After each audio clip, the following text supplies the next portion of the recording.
If you worked in healthcare and your boss asked you to do something in a completely incorrect way, what would you do? We'll get to that, but first, okay, what do you want in the letter? When I was a young lad, I worked in student conduct at a college. For folks unaware, conduct is a fairly complex part of higher education where we have to comply with the college policies, federal laws, state laws, and various court rulings. One of our policies was that if a student was a threat to the safety of the campus, we could remove them temporarily from the dorms, from a class, or from the entire campus. Our policy said that we should be careful to only remove students from areas where they present a risk. That's basically a fancy way of saying, don't kick them out entirely if removing from the dorms or class is enough. The prior 5 or 6 times we thought a student was a risk, they were removed from campus entirely. I hated this since the students weren't threats to classmates sometimes. So my turn comes around to decide if a student is a risk or not and how to proceed.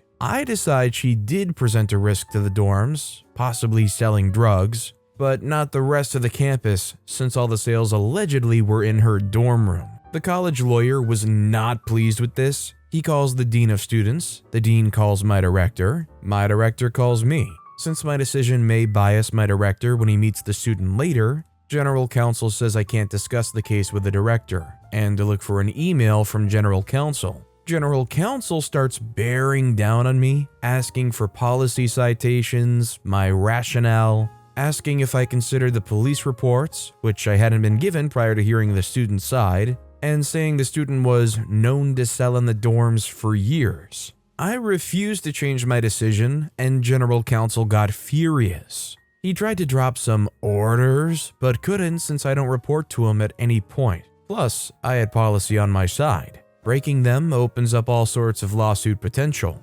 But, tired of his lambasting, I decided to offer some compliance. General, you clearly have an outcome in mind. Send me the language you want in the letter to remove the student from campus entirely, and I'll send it on your behalf.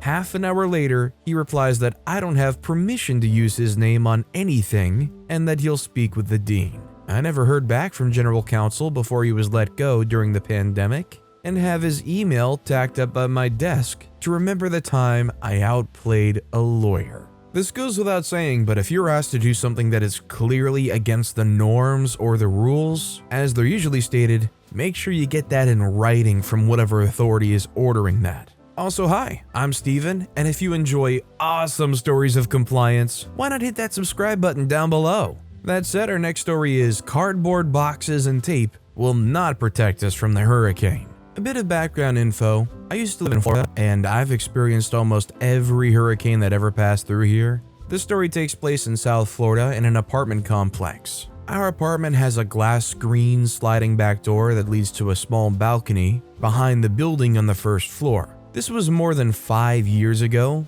As the eldest in a single mother family, I am the de facto head of the household. Father was not in the picture. I don't remember the name of the hurricane we were waiting for, but there we were, my mother, my sister, and myself in the living room, thinking, how would we protect the glass screen door from the hurricane force winds coming soon? I forget if it was my mother or my sister's genius idea, but the idea was to cover the outside of the window with cardboard boxes and tape. Not even duct tape, transparent tape. It was all we had. I sort of looked at them with a confused look and asked, how is the cardboard gonna protect the window, glass sliding door, from the hurricane? Are we using anti-hurricane tape? My mother and sister get mad and give some illogical reason as to why it would work. I shake my head, still confused, and explain that this isn't gonna do diddly squat. I trust I don't need to explain to anyone why this wouldn't work. My sister gets really mad and says, instead of criticizing our ideas, why don't you just help? My mother on her side yells to me also, help your sister, this'll work. Cue malicious compliance. At this day and age, the wise ones know, there's no arguing with idiots. Not to call my family members idiots, I love them, but I mean, really? Cardboard and tape? Sometimes you gotta let people make mistakes so that they can learn from them, so I complied. What do you need, I say, annoyed but compliantly. Help us hold this cardboard up to the window. I comply. Together, we put a ton of flattened cardboard boxes on the window, held together by a ton of tape. The entire time I was a robot, complying with the commands given to me. Inside, knowing that as soon as the winds would come, well, you know. Even as we're putting up the cardboard and tape, all I hear is, "You're not the only smart one. Everyone's ideas are valid. My idea's good too, it'll work." When we finished, we all went inside to wait for the coming storm. As the storm came and gradually increased in strength, we waited in the living room to see what would happen.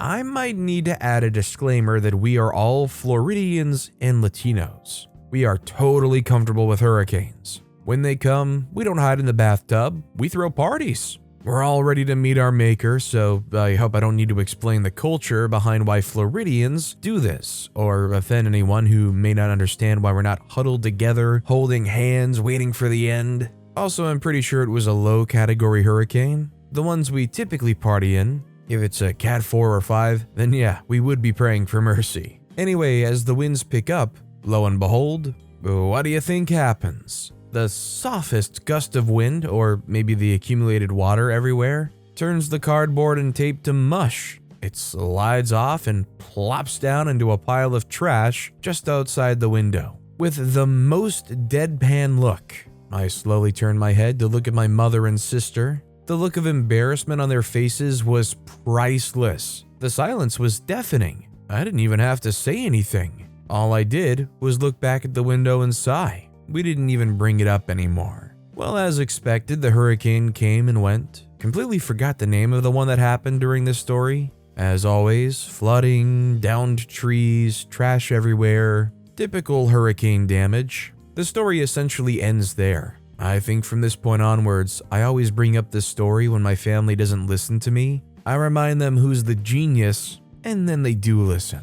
And you know what? Their lives are the better for it now. So I think there's maybe like some preconception of the idea of putting cardboard on the inside of the glass, but that's just in case like the glass shatters. It should hopefully prevent most of the glass from like flying in. But as far as external protection, especially in a hurricane where rain will probably go sideways for a while, it's a pretty low IQ move. Our next story is, I can't put up a poster? Enjoy your allergies instead. I work in an office building. Think a maze of cubicles and a floor rented by the company but owned by the building. My supervisor is a warden wannabe, and for that we'll call him Warden. He patrols the cubicles looking for any excuse to verbally degrade anyone. Phone buzzing, he'll pay you a visit. Getting up for the bathroom, he'll be waiting for you to get back. You get the picture. Recently, the building moved us to the first floor to make some repairs to what I believe was the sprinkler system and AC.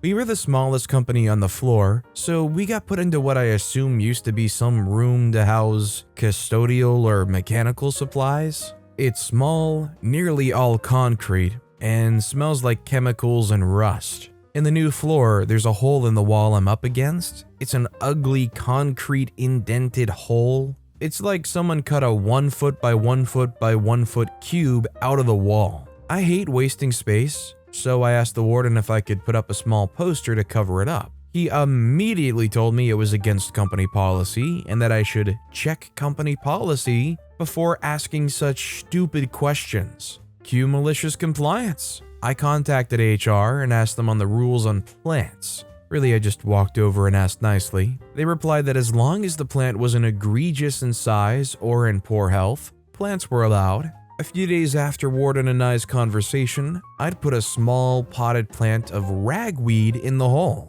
If you aren't familiar with ragweed, it's a pretty bad allergen. And wouldn't you know it, but the warden has an allergy to pollen and this plant triggered it. He was reaming when he saw it and yelled at me to get rid of it, but I told him I checked with HR and it was approved. He ended up leaving in the early afternoon due to feeling unwell. The warden avoided my area for a while after that. The ragweed ended up growing to be about a foot tall before I planted it in a bigger pot on my back deck, where it flourished for the rest of the season. I know it's not as intense as some of the other stories in here, but I'm just so glad to finally get my chance to get one on Warden after all he's done to me. I just don't understand people like Warden. Like, I know they have a job to do, but it feels like they have fun by not having fun or by making sure nobody else has remotely any good amount of a time. I just couldn't imagine being somebody that walks around policing everybody saying, no, you can't do that. Don't you dare put a poster up there.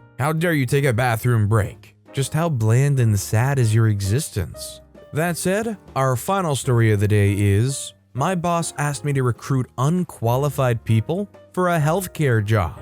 I used to work at a home health facility that did some pretty terrible things, but that's another story. I was hired as a caregiver, but my role was more of a combined performing the tasks of a caregiver and administrative tasks such as payroll, filing documents, contacting people of importance for our clients and facility, etc. All for minimum wage, I might add, but this was my first job, so I wanted to do the most so I could use them as a reference in the future. My boss is not very tech savvy and doesn't really understand the most efficient way to go about things. For example, she had us clock in and out using an Excel sheet rather than using a payroll system because it was too complicated to set up. Nonetheless, one of the tasks she gave me was to send out requests for work to people applying on a certain job website. Rather than post the business on the website, she would just send requests to people that labeled themselves as looking for work. She thought this could save the company money and that this was faster than waiting for people to apply. If you've applied through a job listing website and received those pre-written, check out this job opportunity at X company, we were basically doing that. I thought it would be more beneficial to sort the potential recruits in certain categories by using the site's keyword finder to look for applicants with terms like caregiver or behavioral health to yield a better pool of candidates. Doing this method of mindlessly sending out emails, I would pump out around 400 to 500 emails to qualified candidates, and we'd receive maybe 5 to 6 interested applicants. And of those applicants, no one was interested in the job because of the abysmal amount of work that we had to put in. My boss was not happy and asked me to show her how I'd been doing this process. She told me I had to pick up the pace because I didn't hire you to slack off, but I wasn't. I was making sure we only got applicants that I thought would either be interested in this line of work or were experienced to give the residents the care they needed.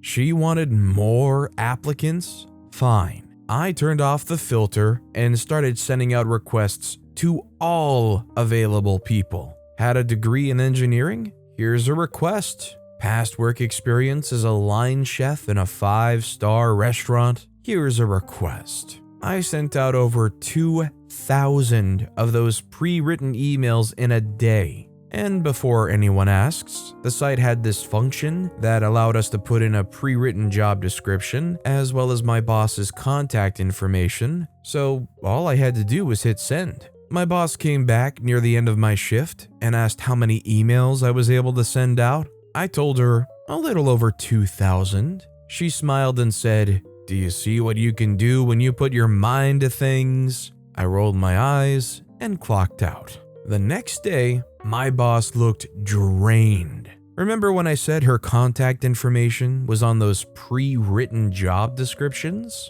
It turns out that she had been receiving notifications non-stop, either through email when people reject or accept the job request, or when people call her to inquire about the job. She told me, "Why do I keep getting calls from people who have no experience in healthcare about this job? I just got a call from a security guard asking if the position was still available." Keep in mind, she can't just put her phone on Do Not Disturb because she's literally running a home health facility. So a call from a doctor or pharmacist regarding a change in patient care cannot be ignored. I guess she didn't get a lot of sleep that night, but that's not my problem. So I continued to send more requests that day. By the end of the day, I had to apply a filter that screened candidates who had not been active on the site for over a month just to get some new names to send to. I left shortly after this, and I still have that pre-written email that was sent to me before I started working there. I hope they're still as short-staffed as ever. I'm of the opinion that if you're a business that is looking for applicants but you can't even put in the effort to put your business out there on a basic job search website? Do you really deserve to be a flourishing business at that rate? If you need people who are interested in the jobs you're trying to fill, how is your thought process going to, we'll just send out some cheap spam email and if they come in, they come in. It's like, no wonder you're struggling. There's no care for their work or their business. But with that being said, that's all the time we have for today. Now, if you want to hear another awesome compliance story, check out that video on the left. Or if you missed my latest video, check out that video on the right. That said, I'll see you all next time with some more stories.